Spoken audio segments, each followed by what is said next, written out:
madaxweyne farmaajo ayaa gacmaha ka laabtay siyaasadda xilliga kala guurka ah. waxaa lagu tilmaamay go'aankiisii ugu qaraaraa ee uu qaatay muddo ah. wuxuu u muuqdaa siyaasi xaniban oo aan shacab, caalam iyo siyaasiyiinba u furnayn. 25 Julaay 2020 wuxuu dagaal siyaasadeed ku qaaday ra'iisul wasaarihiisii Xasan Cali Khayre. labada nin ayaa ku kala tegay mashruuca doorashada.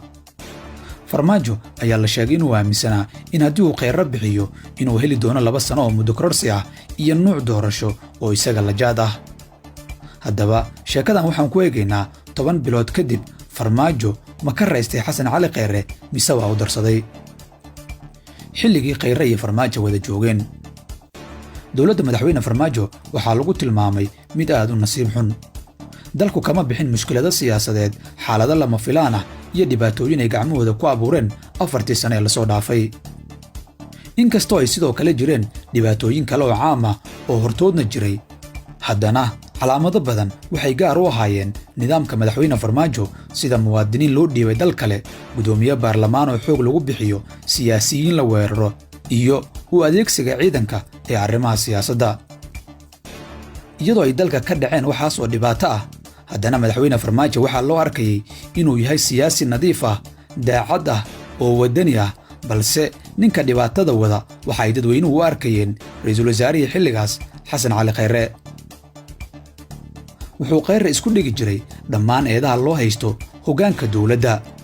cadaadiska iyo carada beelaha Muqdisho ayuu sidoo kale gooni u maarayn jiray, wuxuuna kala ilaalin jiray beesha caalamka iyo dabeecadaha qarsoon ee madaxweyne farmaajo.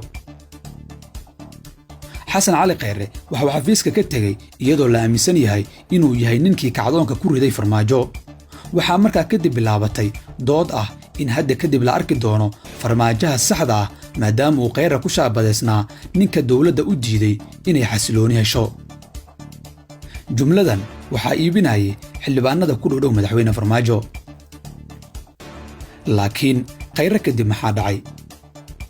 farmaajo waxa uu qaaday 4 dagaal, 3 ka mid ah waxa uu ka riday magaalada Muqdisho. waxa uu weeraray madaxweynayaashii hore ee dalka. wuxuu kaloo weeraray mudaharaadayaal iyo markii dambe oo uu dagaal toosa ka riday caasimadda.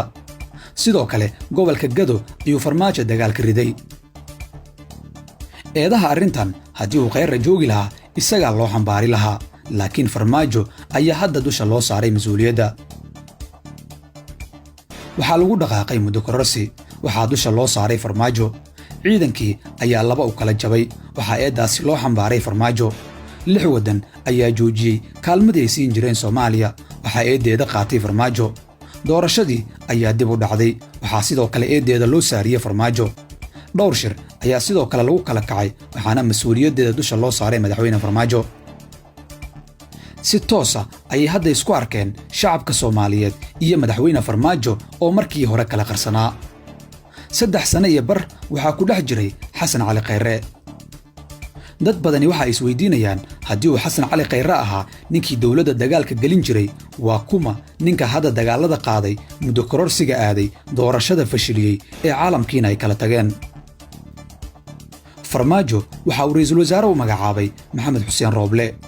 waa siyaasi xasiloon, afgaaban, awood badanna aan bilowgii hore la siinin.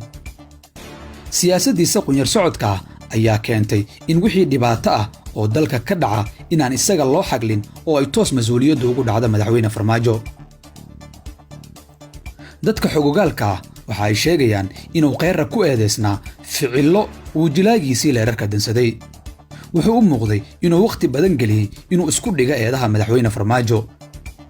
laakiin ra'iisul wasaare Rooble uma muuqda nin diyaar u ah inuu isku dhigo eedahaasi waaweyn. shacabkuna sidoo kale uma muuqdaan kuwo u bisil inay mar labaad iska indhatiraan jilaaga saxda ah. dad badan ayaa aaminsan in haddii uu Khayre sii joogi lahaa xafiiska, inuu farmaajo imaan lahaa miiska doorashada soo socota isagoo nadiif ah oo ay taageerayaashiisu ku doodayaan waxba kama uusan ogayn wixii ka dhacay dalka. Khayre isaguna halkaas ayuu siyaasad ahaan ku dhiman lahaa. faa'iido badan ayuu Khayre ka helay inuu bannaanka istaago si loo ogaado cidda dalka qasaysa ee diidan xasiloonida. qaladaad waaweyn ayaa dhacay intii ay kala maqnaayeen farmaajo iyo Khayre. lama yaqaano inay waxaasi baaqan lahaayeen haddii ay sii wada joogi lahaayeen. 10 bilood kadib farmaajo oo loo haysto eeda badan oo degdeg ku dhacay sidoo kalena loo soo celiyey kuwii hore looga leexiyey ayaa sugaya natiijada shirka ka socda teendhada Afisoni waxaana ay dhammaan eedahaasi adkayn doonaan fursaddiisa dib u doorashada. haddaba farmaajo ma u darsaday Khayre mise waa ka raystay? maxay kula tahay?